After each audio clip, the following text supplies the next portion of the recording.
I'm approaching this with some trepidation because what I'm going to talk about, I'm not sure I fully believe it.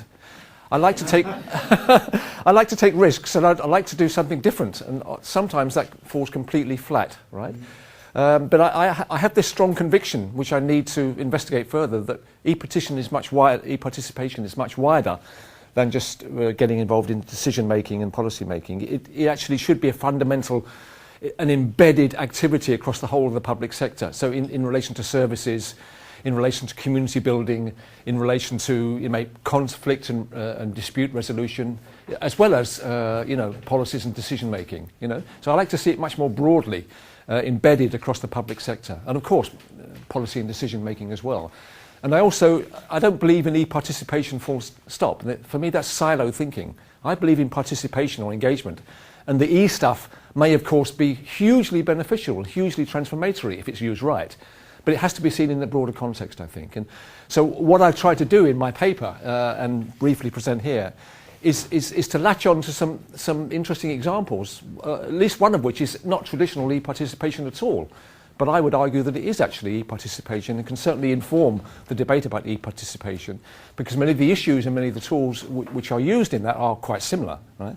So I like to take a broader approach. But anyway, so I've just been in San Francisco working on social inclusion and the new sharing economy. That's another discussion. But they're doing some great things there. For me, they're probably global leaders at the sub-national level. And they've got this thing called Twitter 311, which has been going a few years. 311 is a service where people ring up and make complaints or make comments.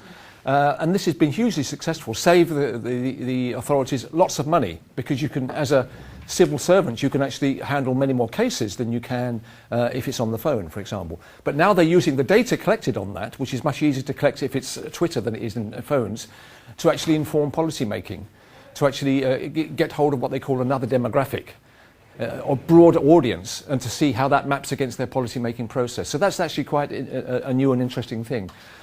Improve San Francisco is a website where people can make suggestions and ideas, discuss them, and interestingly, they can vote on them. And the more times they vote on them, the more times they themselves make a suggestion or comment on somebody else, they get a point. So this is what they call gamification. It's one of these horrible American words, right?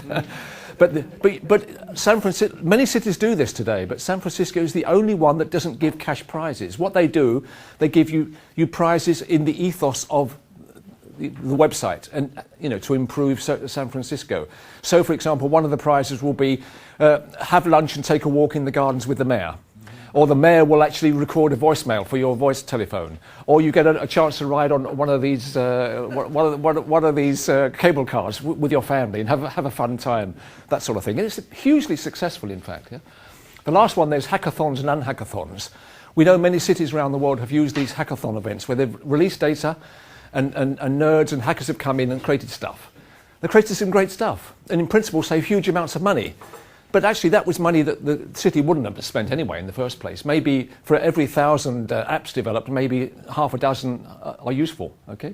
So what they're now doing at the beginning of 2012 is actually bringing the hackers and the data together with NGOs, together with people working in different industries where there are problems. So they're trying to identify problems first, okay, and then say what is the solution. And different citizen groups and social entrepreneurs and the city government and you name it, and the hackers come in and they work together. Yeah, what they call mix and stir studios, right? Which is both a physical event but also a digital event in a sense. And this is working very well. Lewisham love clean streets. What's that got to do with e-participation? I actually think it's got a lot to do with e-participation. They're creating a community there, trying to improve the environment in Lewisham up to the Olympic Games. I mean, I think this is carrying on in the future as well, of course, where people actually take pictures of problems or graffiti or abandoned vehicles or whatever in the streets and send the picture in, and hopefully it will get rectified. But they're having a conversation around that, and also with other residents in the street. And interestingly, what's happened is that this information is going direct to the maintenance gangs on the street. It's not going to the back office. So the maintenance gangs are changing the way they work. They're in charge of developing their own work schedules. So the whole processes in the back office are changing. You know, and so this for me is a form of participation as well, where the civil servants are also involved in that, and creating this conversation, creating this community around improving the environment. And the last one here is Aveiro in Portugal, which is a classic mix of using Facebook and Twitter together with town hall meetings and traditional protests and demonstrations and posters on the street and that sort of thing. And how a committed group of activists have actually galvanised and actually overturned, actually thrown out of office a sitting mayor because he didn't agree with them. But using the IT and using the digital tools has actually galvanised and brought together all these different activities. Yeah? But interestingly, it's not just the IT on its own. It's clear, and I think probably many people will have recognised this, and I had a quick look at your slides as well, that the roles are blurring. You know, the professional, the politician, the practitioner, the civil servant, expert, consumer, these roles are blurring. These roles are still important, I think, of course, right? But any individual may have more than one of those roles at the same time, quite clearly. And the power relationships are changing. No longer top-down, much more networks, much more bottom-up, much more random, much more chaotic, you could also argue. You know, could be potentially quite dangerous. But one of the things we haven't actually grappled with very well, I think, in these new relationships is that, okay, citizens have more rights to demand things and do stuff. How do we also help them to recognise they have more responsibility for outcomes that you know, if they vote on something and then it goes wrong, would they accept responsibility for that bad decision? So moving towards this idea that the public sector itself has to change its role. It's no longer the sole actor and the sole operator in all the aspects of what the public sector does, providing services, making decisions. It has to share that role with other actors as well. And this is quite a challenging time, I think, generally. It's not just driven by IT. It's happening anyway because of the the financial crisis and other crises on lack of funding for governance, but also people's clamour generally for more say in what goes on.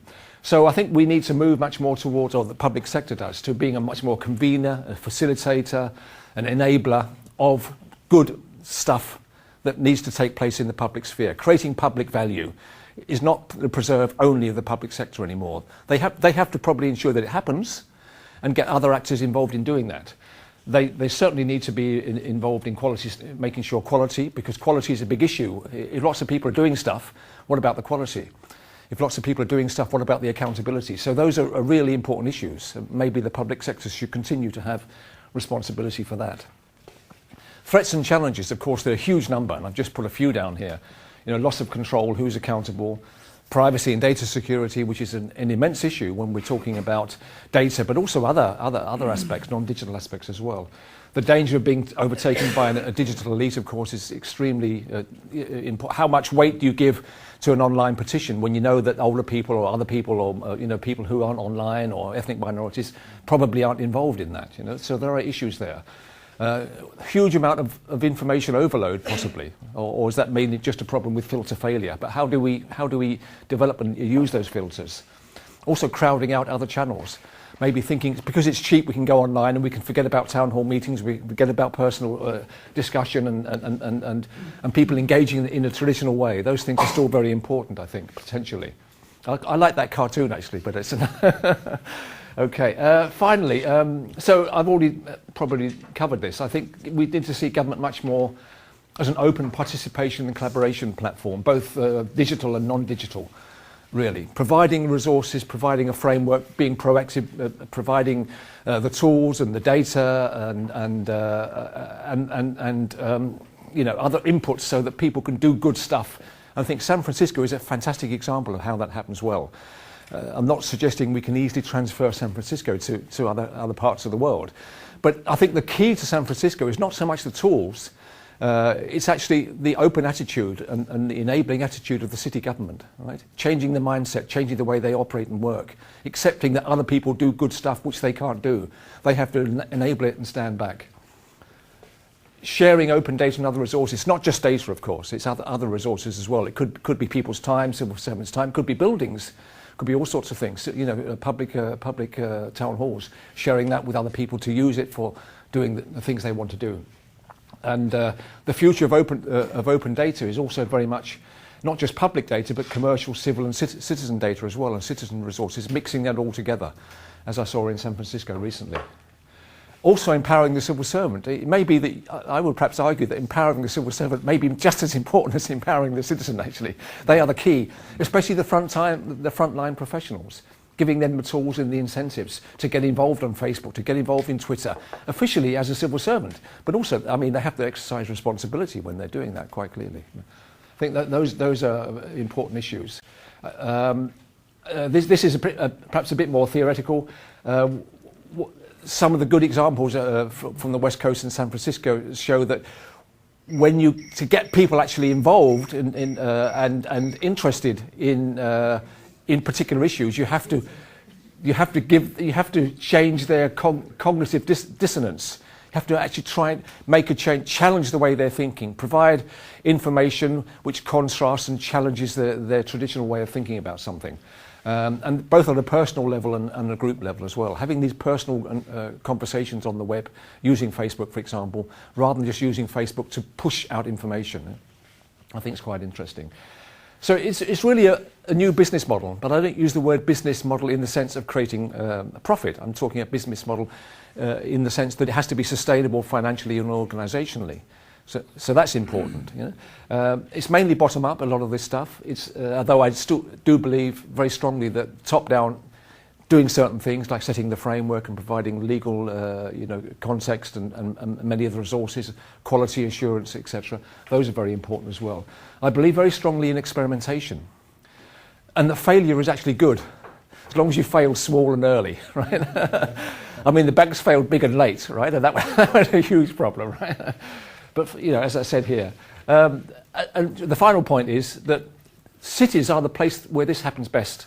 Cities and local authorities. They're fantastic sort of fulcrums or cauldrons of where good experimentation can take place. Cities are big enough to have an impact, clearly, on what's going on, but they're small enough to be close to where the action is and close to where people lead their real lives.